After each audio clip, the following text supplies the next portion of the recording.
So, hello everyone. Today we will discuss about the syllabus of HP, PGT and TGT Commission. So, we are going to start the syllabus.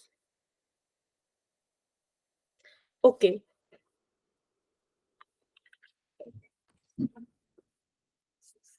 Now, we are discussing the syllabus of HP PGT Commission of chemistry branch. क्या syllabus आएगा आपको? So, chemistry में आपको पता है there is physical chemistry, inorganic chemistry and organic chemistry. So, उधर से start करते हैं. So, first, these are the chapters from the physical chemistry. Basic principles of chemistry, atomic structure, states of matter. These I have mentioned here. और उसके सामने मैंने ये भी मेंशन कर दिया है कि कौन से टॉपिक आपको +1 +2 लेवल का करना है, कौन सा बीएससी लेवल का करना है, कौन सा मास्टर्स के लेवल का करना है और कौन सा नेट के लेवल का करना है. ठीक है. सो नाउ डिस्कस करते हैं. जैसे बेसिक प्रिंसिपल्स ऑफ केमिस्ट्री है, इसमें आपका mole concept, stoichiometry, normality, molarity, ये जो कुछ चला जाता है वो आएगा, जो आप बेसिक +1 +2 में पढ़ लेते हो. Next is the atomic structure. Atomic structures में वही अलग अलग मॉडल्स हैं आपको. ठीक है. एटम का structure, quantum numbers, basic electronic configuration को फील करने के rule, that is a very basic topic. इन दोनों में से एज सच कोई डायरेक्ट क्वेश्चन नहीं आता कभी भी एग्जाम में. These are you have to do for basics only. Next is the states of matter. States of matter में आपके पास गैस लॉज है और भी काफी कुछ है. सो ये आपको करना है बीएससी के लेवल का, जो आप अपने बैचलर्स में पढ़ते हो. जैसे गैस लॉज हो गए, है ना, ideal gas equation, real gas equation, वो सारा कुछ वो आप पढ़ोगे स्टेट्स ऑफ मैटर में. Next is the chemical bonding. ये आपको करना है नेट के लेवल का और ये काफी अच्छा सारा टॉपिक है, अच्छे से करना है. केमिकल बॉन्डिंग में आपको सबसे ज्यादा आने वाले क्वेश्चन है ऑर्डर ऑफ द रिएक्शन में से. First order, zero order, second order reactions. फिर उसके बाद एक सेकंड जो मेन इंपॉर्टेंट टॉपिक है वो एक्टिवेशन एनर्जी वाला. एक्टिवेशन एनर्जी, टेम्परेचर, इन सब का आपस में क्या क्या रिलेशन है, क्या नहीं, दैट ऑल. नेक्स्ट टॉपिक है spectroscopy.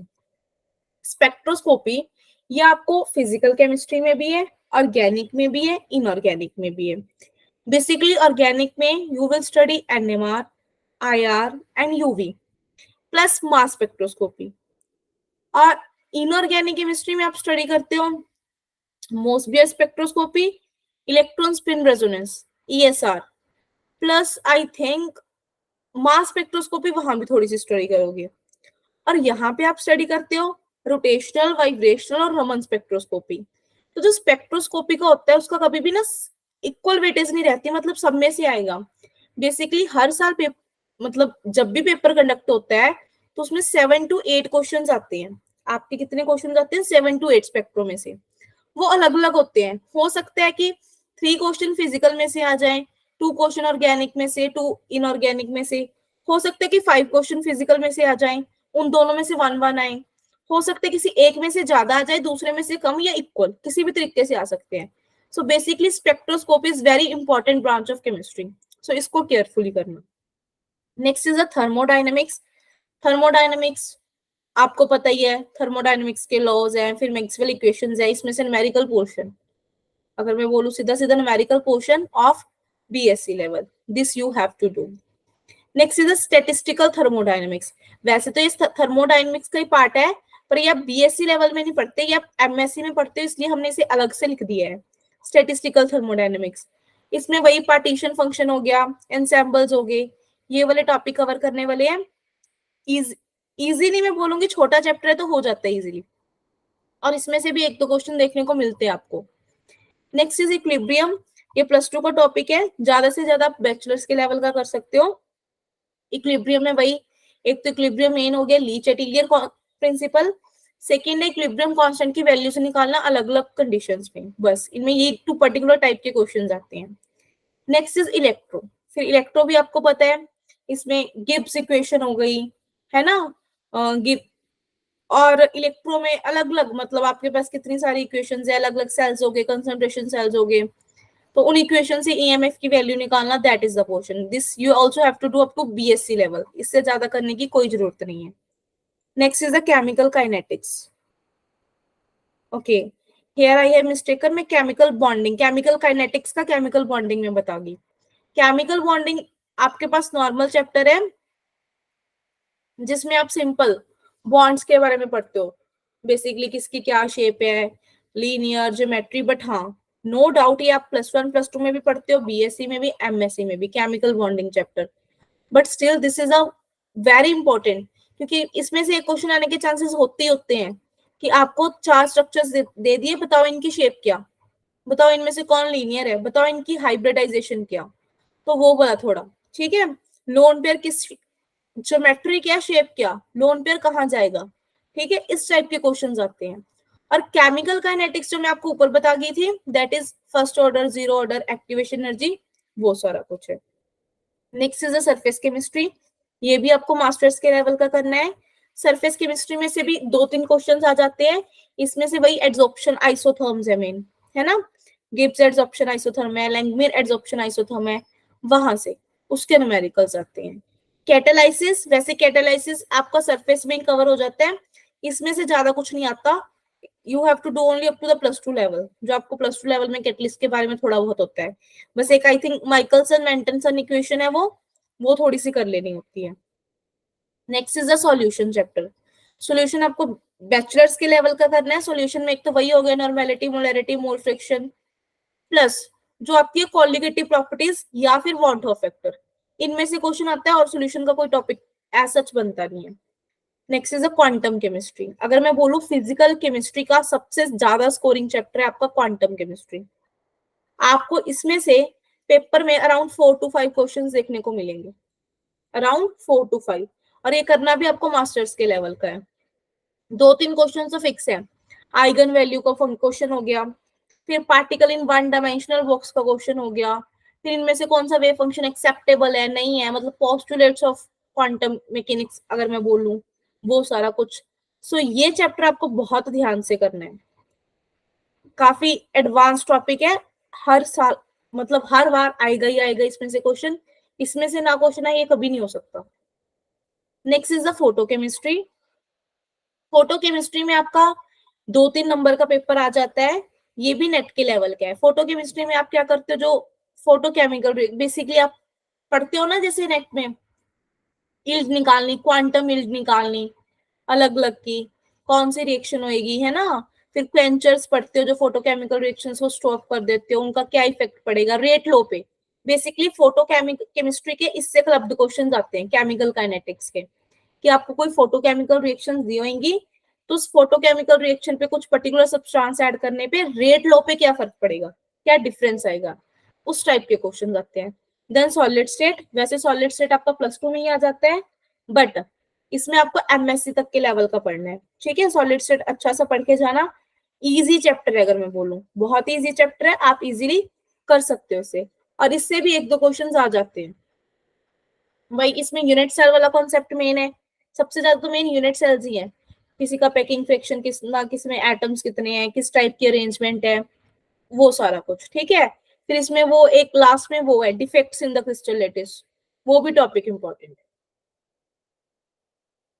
Next we will do inorganic chemistry. अब इसके सिलेबस को डिस्कस करते हैं थोड़ा।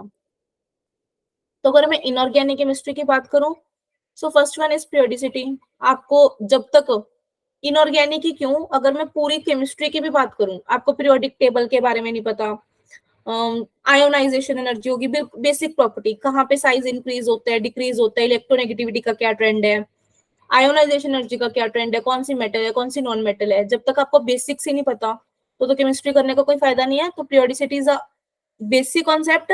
और हाँ, अगर ये बेसिक है इसका मतलब ये नहीं कि इसमें से क्वेश्चन आता नहीं, इसमें से भी क्वेश्चन आ जाता है। Next is the general principles and processes of isolation of metal.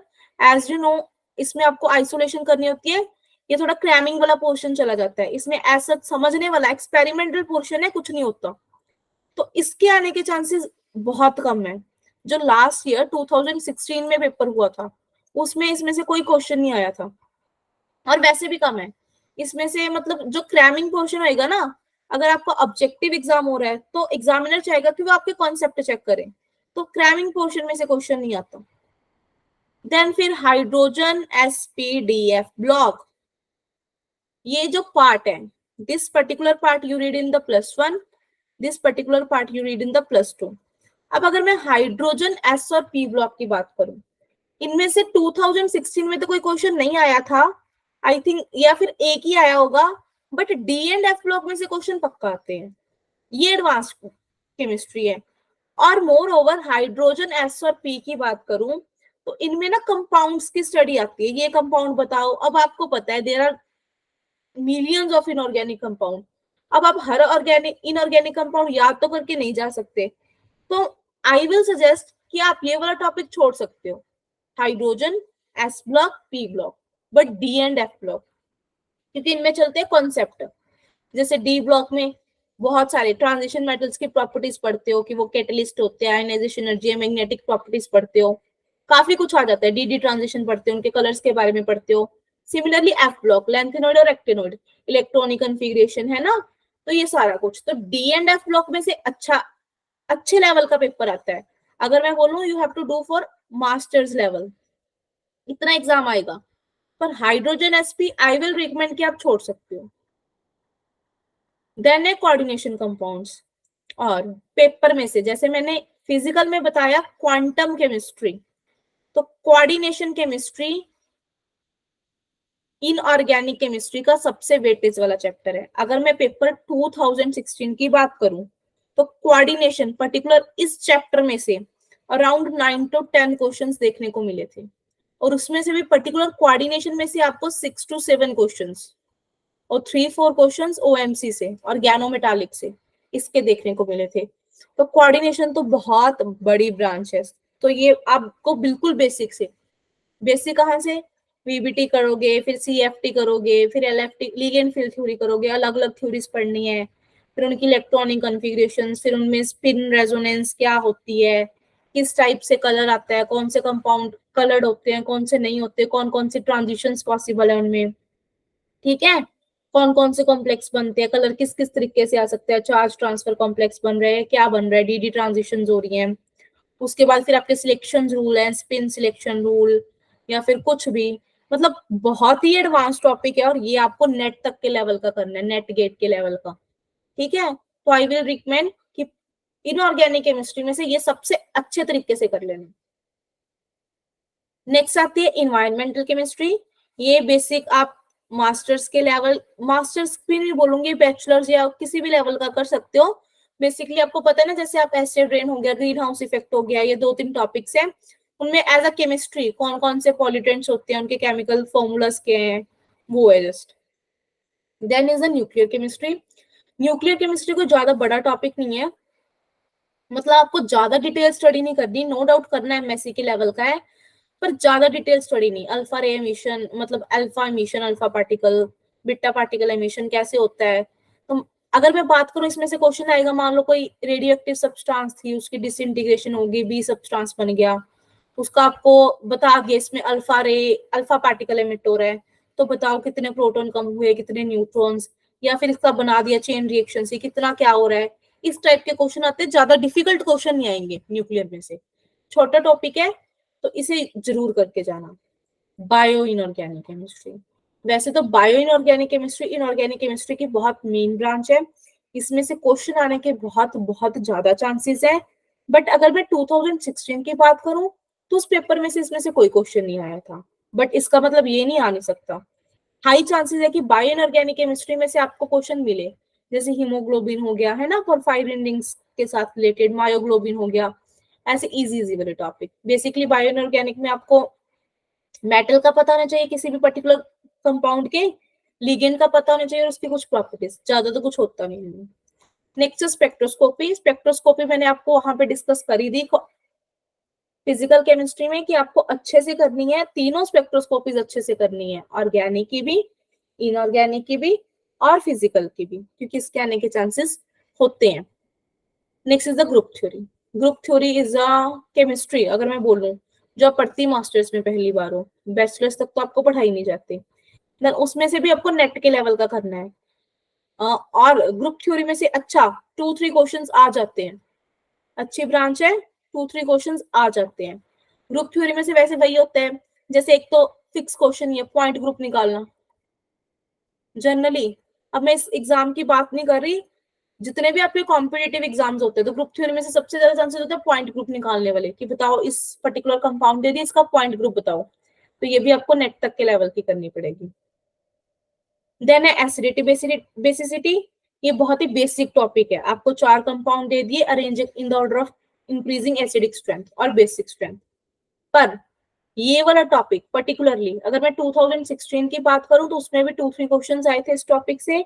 और अगर मैं इस पेपर की बात भी ना करूं, किसी भी कॉम्पिटिटिव एग्जाम में आपको एसिडिटी और बेसिसिटी इस टॉपिक के 1 और 2 क्वेश्चन किसी भी लेवल का एग्जाम हो देखने को मिलेंगे ही मिलेंगे। सो आई विल रिकमेंड ये भी अच्छे से करना। So after that we are moving to organic chemistry.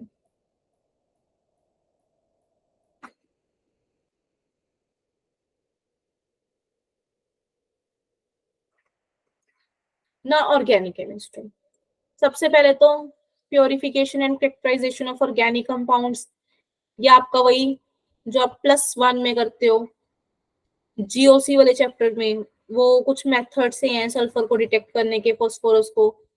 Totally अगर मैं बोलूं थोड़ा लर्निंग पोर्शन है, तो इसमें से पेपर वैसे भी +1 लेवल का है, तो इसमें से कई पेपर आएगा। तो आई विल नॉट रिकमेंड कि आप ये करके जाओ, बहुत टाइम कंज्यूमिंग है, बहुत टाइम लगता है और बहुत लर्निंग पोर्शन है, तो इसमें से करने का कोई फायदा नहीं। और 2016 में इसमें से कोई क्वेश्चन देखने को नहीं मिला था, और आगे भी आने के एज इट इज कोई चांस नहीं है इसके।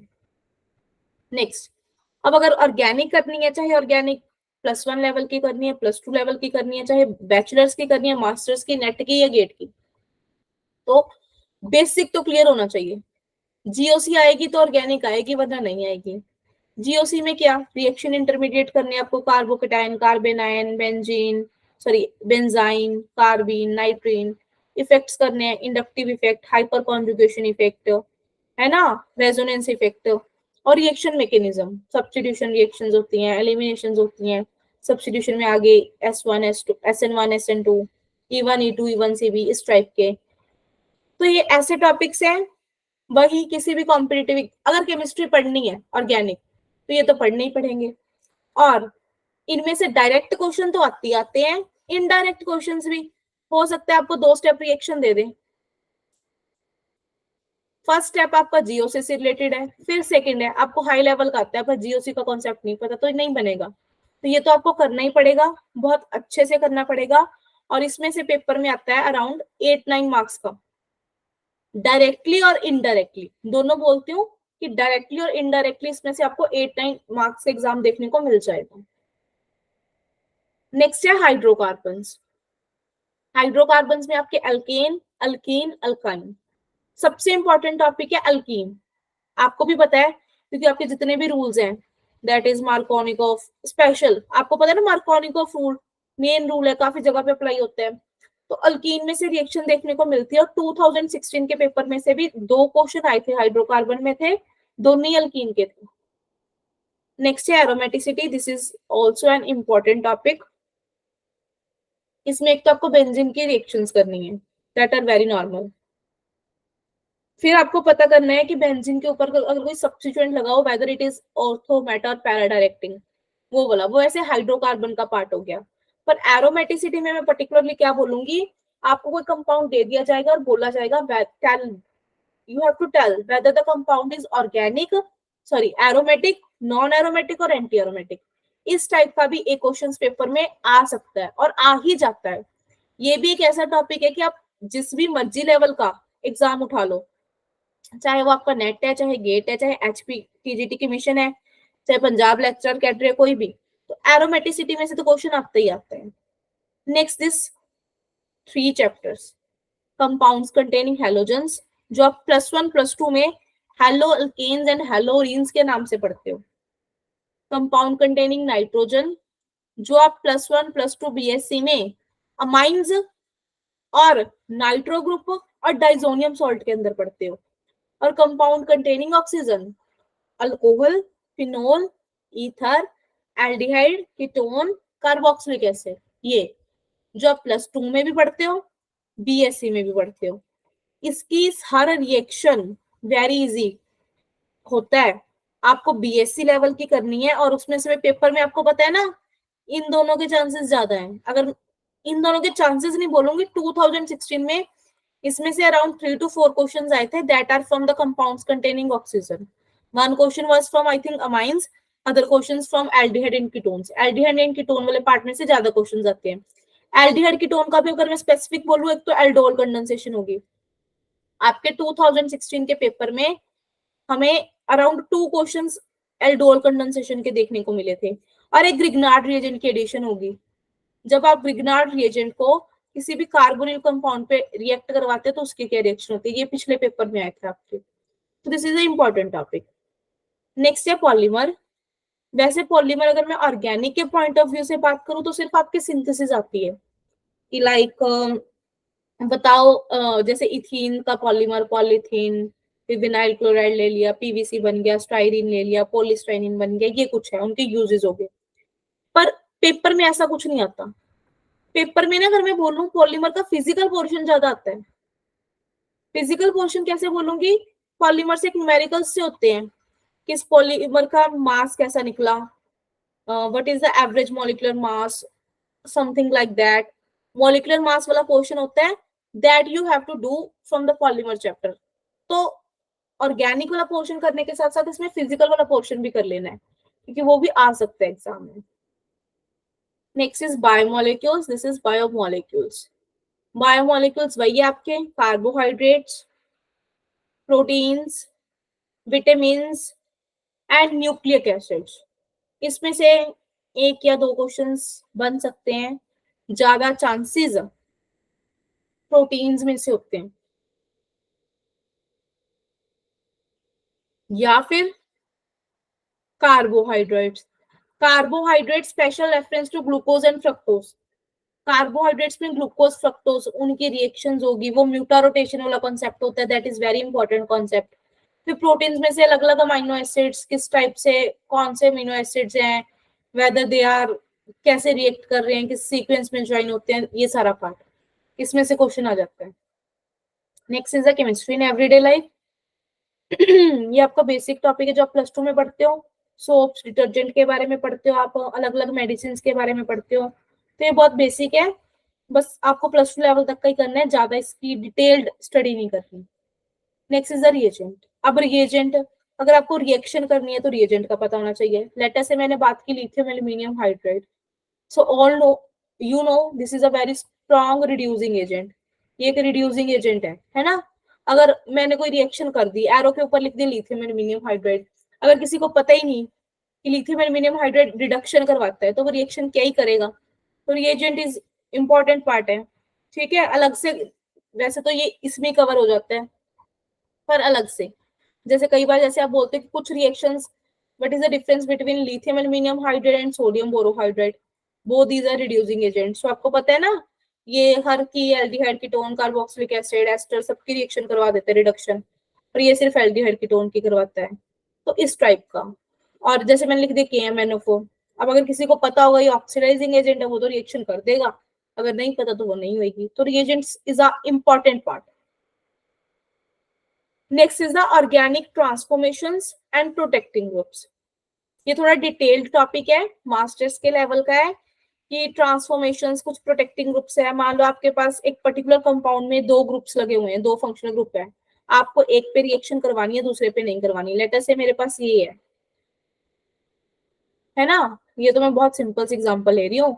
मैं चाहती हूँ कि मेरे इस पार्ट पे रिएक्शन ना हो और इस पे हो जाए, पर जो मैं इसमें रिएजेंट डाल रही हूँ जिसके साथ रिएक्शन करवा रही हूँ वो दोनों के साथ करेगा। तो मुझे I have to protect this, मुझे प्रोटेक्ट करना है, तो कोई ना कोई मैं रिएजेंट डाल के इसको प्रोटेक्शन करवा सकती हूँ। That comes under the category of protecting groups. ये ज्यादा नहीं करना होता, बिल्कुल थोड़ा सा ही है। Next is spectroscopy. स्पेक्ट्रोस्कोपी हमने ऑलरेडी डिस्कस कर लिया, UV-IR। बेसिकली यूवी में से इतना कंटेंट नहीं बनता, उसमें तो वही एक ही सिंपल सा रूल है, कॉन्जुगेशन जितनी ज्यादा होगी है ना, लैम्डा की वैल्यू उतनी कम। IR में से आपको सिर्फ पीक्स लर्न करनी होती है कि किसकी पीक कहाँ पे आती है। मेन इसमें आता है NMR। और जो 2016 का पेपर हुआ था उसमें एनएमआर में से ही 2 क्वेश्चन आए थे, एनएमआर में से, so this is more important. Then आता है आपका स्टीरियो केमिस्ट्री. स्टीरियो केमिस्ट्री में से डायरेक्ट क्वेश्चंस लाइक इनैंशियोमर्स, किसके कितने इनैंशियोमर्स बन रहे हैं, वेदर ये कोई इनैंशियोमर है, डाइस्टीरियोमर है, मीजो कंपाउंड है, इस तरीके का. मतलब स्टीरियो केमिस्ट्री आपको करनी है, नो डाउट मास्टर्स के लेवल की करनी है, पर बहुत ज्यादा एडवांस लेवल की स्टीरियो केमिस्ट्री नहीं करनी है आपको. ठीक है, कंफर्मेशंस कर सकते हो. जैसे लास्ट टाइम जो पेपर में क्वेश्चंस आया था वो अल्केन के कंफर्मेशंस के बारे में आया था कि बताओ किसी पर्टिकुलर अल्केन के कितने कंफर्मेशंस होते हैं. नहीं सॉरी, एक क्वेश्चन आया था साइक्लोहेक्सेन की, इसके आप फॉर्म्स बनाते हो ना, boat form, chair form, which one is most stable, ऐसा कोई क्वेश्चन आया था. And next is the heterocyclic. ये आपका मास्टर्स का टॉपिक है. हेट्रोसाइक्लिक कंपाउंड्स की रिएक्शंस, अलग अलग हेट्रोसाइक्लिक कंपाउंड्स आप पढ़ते हो, जैसे प्यूरैन हो गया, पायरोल हो गया, इंडोल हो गया, बहुत सारे कंपाउंड्स है. ये थोड़ी एडवांस ब्रांच है केमिस्ट्री की, तो ये आपको बहुत ध्यान से करना पड़ेगा. Next is the practical chemistry. Practical chemistry जैसे आप टाइट्रेशंस करते हो या कुछ भी कंपाउंड एनालिसिस करते हो, जितने भी करते हो, जो बेसिक आपकी प्रैक्टिकल लैब में केमिस्ट्री यूज होती है उसमें से reaction. But as it is 2016 में इसमें से कोई क्वेश्चन नहीं आया था.